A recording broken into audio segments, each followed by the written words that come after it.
Hey, fellow YouTubers out there, how's it going? Yeah, it's been a little while since I've been live, or not live, but since I had a little chat with you guys. Yeah, a lot of stuff going on. I've been helping a lot of people, different cases we've been going on, the team and I. A lot of it through email, we were helping people, some in person too. But we're coming up on Thanksgiving, which is Thursday. Today's the 23rd of November. 23rd. Today's the 24th of November.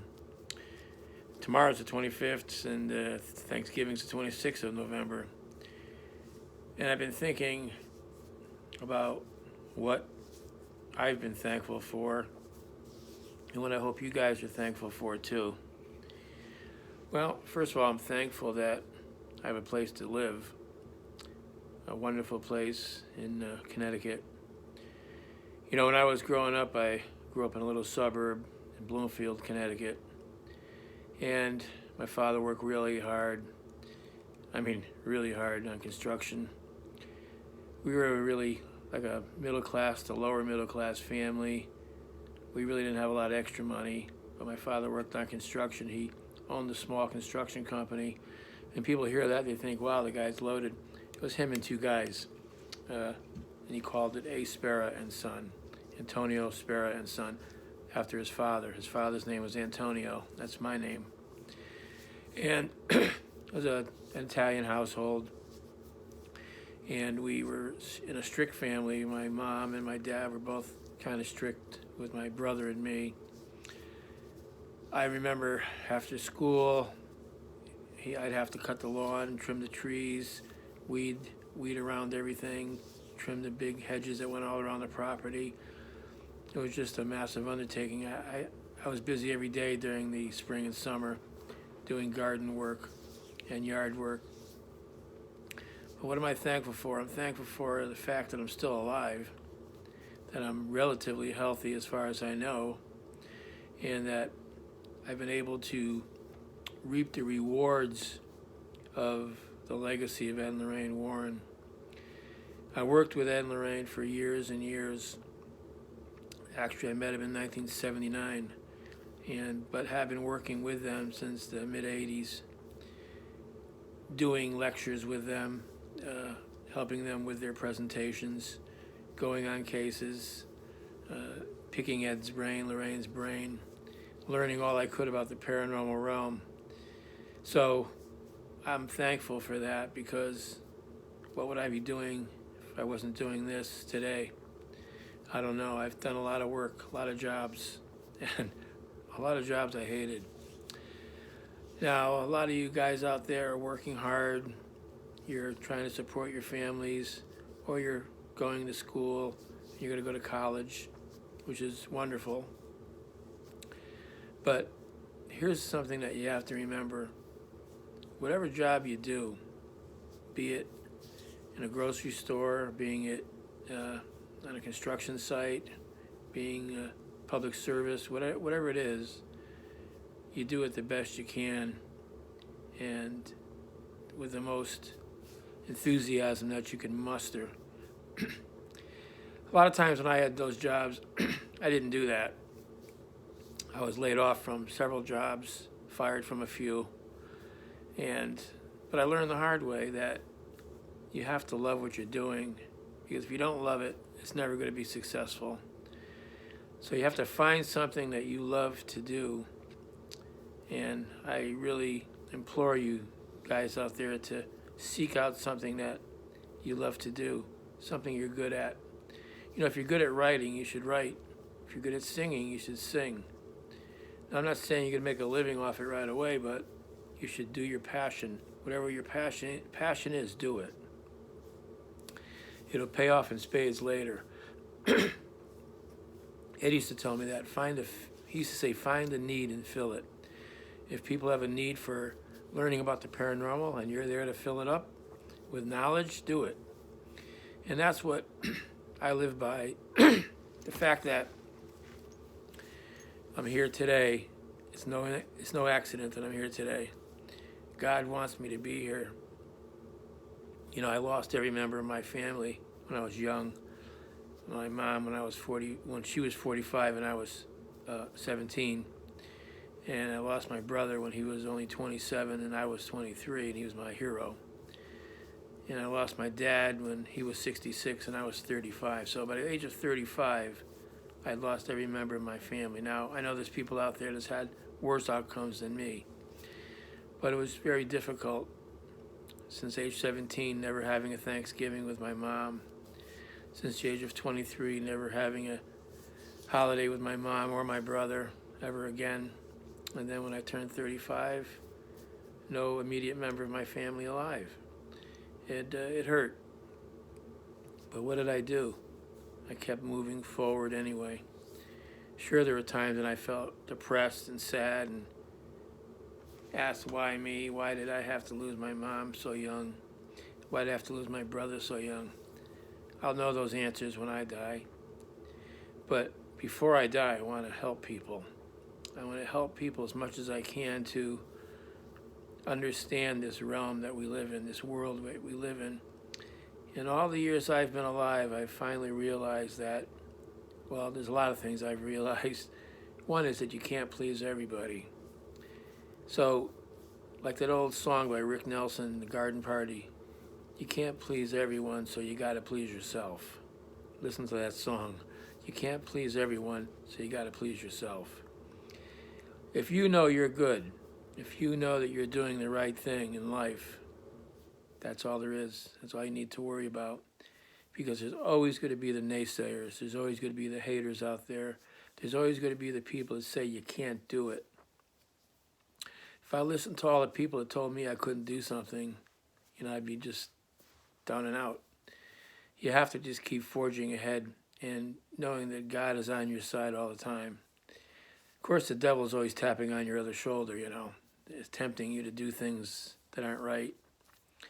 And believe you me, I've done things in my life that weren't right, but I learned from them. That's the key. If you learn from them, that's what counts. And God knows that you learn from those mistakes. I want to talk a little bit about the paranormal realm and where we are today with it.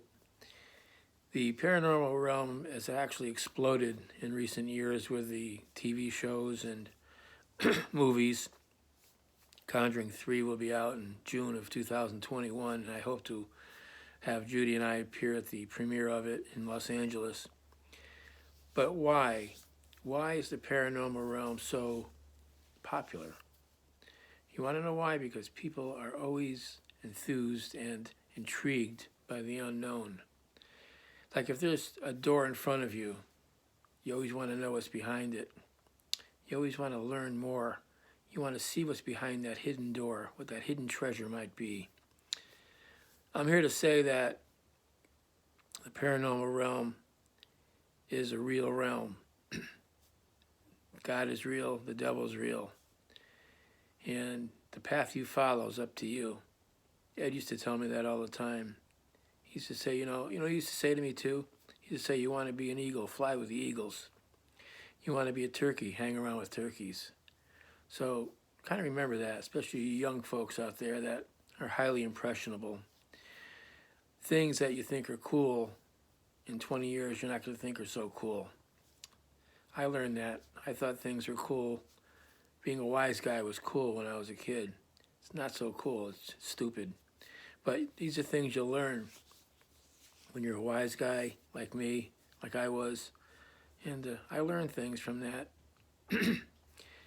I had a lot of jobs. A lot.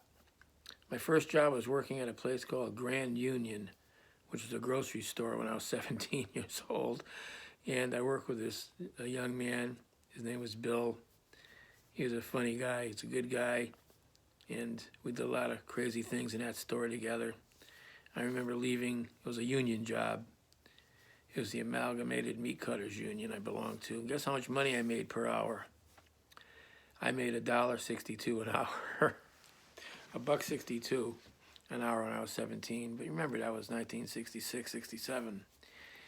And I remember I used to have Bill punch me back in. I used to punch out for lunch, go down to the pool hall, play pool for a couple hours, come back in 2.5 to 3 hours, and he'd punch me back in like I was like I was gone for 40 minutes. And it was crazy because nobody ever said anything to me. I don't know why. Where was I for 3 hours? I was supposed to be on a cash register. But I also stocked shelves. But after that, I worked in a pharmacy, a drugstore. I worked in the police department, of course, when I was 22 years old to age 30. And then I did a lot of menial jobs, a lot of jobs I didn't like. I was a counselor at a group home for mentally disabled people and physically disabled people, a residential counselor they call it, where you'd go for an 8-hour shift and do the laundry and feed the people and take care of all their needs. I made $11 an hour doing that. I was a car salesman. I sold security alarm systems. I was a security guard. I was a manager of customer service in a factory. I was a customer service rep. I was a United States postal carrier for 2.5 years. And believe me when I tell you, that was one of the hardest jobs I ever had, was a postal carrier. I thought it'd be easy. I thought I'd get in a truck.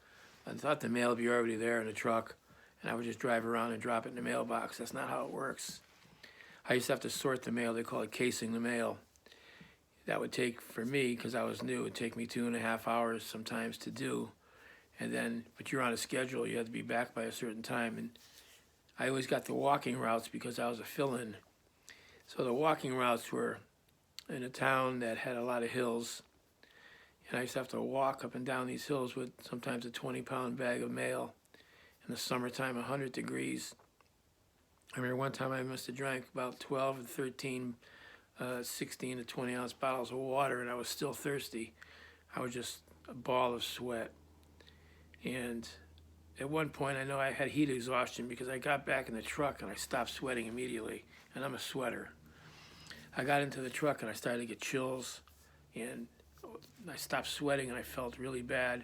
I was pouring water over my face. That I had extra water, and I was pouring it all over my hands and my face to try to get me out of that situation. I used to have a 5 to 6 mile walking route a day. Summer, winter, rain, sleet, snow, you don't stop. One of the hardest jobs I ever had. But what did that do for me? That made me realize that life isn't easy. Life sometimes can be hard. And there's people out there that have done harder jobs than I have. I've done construction too, which is very difficult. Hot summer days, digging holes, carrying slabs of big chunks of concrete and throwing me in a dump truck. Those kind of jobs were hard physically. I'm sorry that I'm coughing like this. I'm not coughing, but I have phlegm in my throat. And but then I went back to school. And when I was a cop, I went to college for 2 years to get an associate's degree in law enforcement. Then I stopped. But I went back after 25 years, went back to the University of Connecticut and got my bachelor's degree. I went after work every night for 4 years to get it. And that wasn't easy either. But I wanted to do it. I wanted to have that on my resume. And not just on a resume for work. I wanted to have it on my life's resume. Where when I don't know why, but so my obituary would say I had a bachelor's degree. Also, of course, as you guys know, I'm a first Dan black belt in Taekwondo. I got that at age 69 in March of this year. At age 69, I'll be 70 in December. And a lot of people said, he'll never get a black belt, he's too old. Well, I did. Why? Why did I get it? Well, when I was growing up, I told you guys, I think in a past post, that my brother and I went for Taekwondo lessons back in 1973 for 3 weeks. I was 22 going on 23. My brother was 26 going on 27. We took 3 weeks of classes together. Then one day he said to me he had a pain in his side. And I said, what do you mean you have a pain in your side's head? He said, yeah, I don't know if I pulled a muscle. I said, yeah, you pulled a muscle because of the taekwondo. But it wasn't. It was liver cancer. 4 months later, that healthy, vibrant, strong, young person, my brother, passed away. So I never got that black belt. I quit going immediately. But years later, after walking by a taekwondo school in Brookfield, Connecticut, called World Champion Taekwondo, with my wife after we left a pub, it was in like a strip mall. She said, hey, look at that, those guys kicking in there. You like that stuff. Why don't you try it? Why don't you check it out? So my wife prompted me to walk inside this taekwondo dojang and asked the instructor, Master Chris, about the classes. And he was very, very gracious, very respectful. And he said, well, why don't you take 6 free classes? See if you like it. I did, and I stuck with it. Now, a lot of people quit that class. I saw people come and go left and right. Something inside of me said, don't quit. Keep going. Keep trying, even though it got harder and harder. Because you're going to honor not only yourself, but your brother. And that's what I did. I went for 3 years until finally I tested for the black belt and achieved it. There's nothing, ladies and gentlemen, that you can't achieve in this life if you try hard and never quit. If you never give up, you'll get your goal. And so I kept doing the paranormal work too. After Ed and Lorraine passed. Ed passed in 06 and Lorraine in 19, but since 2001, when Ed got sick, I was helping Lorraine, going on cases and doing lectures with her. We kept forging ahead, even though the main figure of the paranormal group, Ed, had gone away. Why? Why do I keep doing it? Because I want to help people. I always wanted to help people and be good to people. And because I knew their trauma, I realized from all the work I did with Ed that these things are real. They torment people. The greatest thing you can do, ladies and gentlemen, if you're haunted by an entity, is to pray to God for help and guidance and to do God-like things in everything you do. Help other people, be kind, be loving. That is what brings you closer to God and farther away from the demonic. The demonic wants nothing more than to grab your soul, you know. The demonic wants nothing more than to make you fail in things that you do. But you're not going to fail because you have God on your side. There is an afterlife, ladies and gentlemen. There is a heaven. There is a hell. Which one do you want to go to? I want to go to heaven. I truly, truly believe that my mom, my dad, my brother, Ed and Lorraine, and other people I've lost are there. They were good, good people. And, you know, you're going to pay for any sins that you've had, but like I said before, God is a merciful God. And if you are a loving person and ask for God's forgiveness, He'll give it to you. So guys, thank the Lord for everything you have. And this Thanksgiving, say thank you for everything that you've acquired in life and that wonderful meal that you're going to have on Thursday.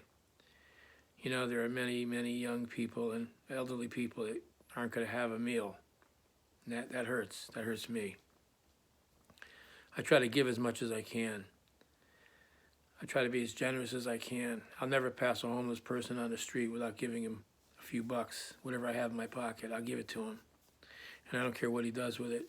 Who am I to judge? Who am I to judge what he does with it? You know, when you talk to certain people, they say, no, you shouldn't give them that. You're just encouraging them. You're just encouraging them to be homeless. Sometimes they can't help it. They might have a mental illness. And my belief is that they're saying that because they're cheap and they don't want to give the $2 or $5 to the person. So that's how they justify it in their mind that, oh, you shouldn't do that because you're enabling them. Well, I don't care if I'm enabling them because maybe I'm enabling them to get a sandwich too. Well, guys, I'm going to sign off now, but it's been great. And the YouTube channel is, I hope, something that you enjoy. And I'm going to keep posting more interesting things about the paranormal and about life in general. So until I see you guys again, have a great Thanksgiving. Don't eat too much. Stay healthy. Bye.